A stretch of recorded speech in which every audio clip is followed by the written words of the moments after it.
Okay, so, hi. Or, as some people are prone to say, Assalamu alaikum. Today, my mom, sister, and I did something kind of interesting, and it sparked two important concepts in my head. One, the absence of food for an extended period of time can have a serious ecological impact on someone. And two, pitying people is pointless. Alliteration for the win. Ramadan is a time of a lot of food giving between neighbors and family members and community members, and mostly it's because people are generally more generous and loving and thoughtful and nice. My mom had this idea from the beginning of Ramadan that we would go give soup to some refugee families that she'd met over the summer, and so that's what we did today. She made a big old pot of chicken noodle soup, put it in some Tupperware, so grabbed some water bottles, and we hit the road.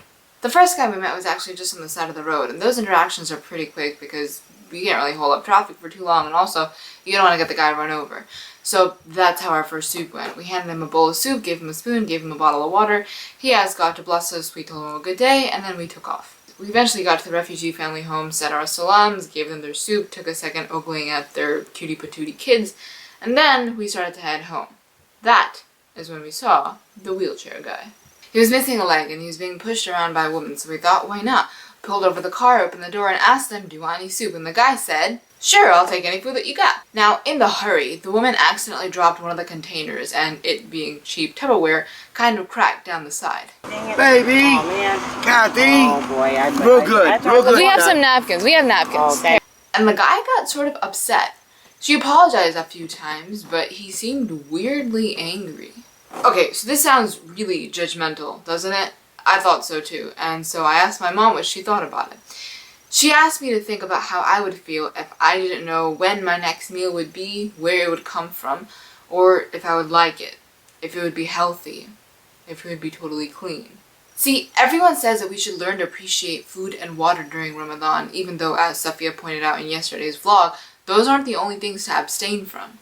But that's not really the point. The serious lack of food can make a person kind of, I don't want to say crazy because it has a really derogatory connotation, but yeah, kind of crazy. Maybe the lack of food during Ramadan has less to do with the appreciation of it and more to do with removing distractions between us and Allah subhanahu wa ta'ala. I also said something about pitying people.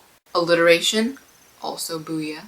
And that would be when my camera stopped recording 4 hours ago. What I was gonna say is this. Whenever I see people struggling, I start to feel pity for them, and then I start feeling hopeless because I don't know what I can do for them. However, I have a friend who has this awesome habit of never pitying anyone. She actually believes that people hold their own success if only they would stop whining for a few minutes and just try really, really hard. I know, it probably sounds like something you've heard your entire life, probably because it is.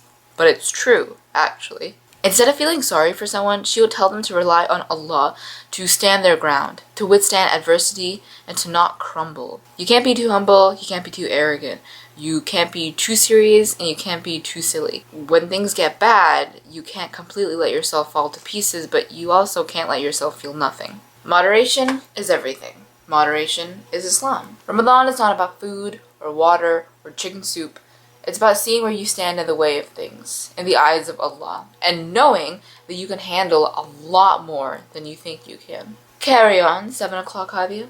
Before I close, Atia, I have a question for you. Is there some kind of fundraiser or awareness raiser that we could do for Burma? I don't know half the things that you mentioned, and I'm really glad that you mentioned them. Viewers, if you guys have any ideas, let us know in the comments. Safia, if you're interested, I'm abstaining from negativity and also from laziness. Or at least I am too. Also, I see your cute baby and I raise you another cute baby. Don't forget to rate, comment, and subscribe. Happy Iftar. Assalamu alaikum.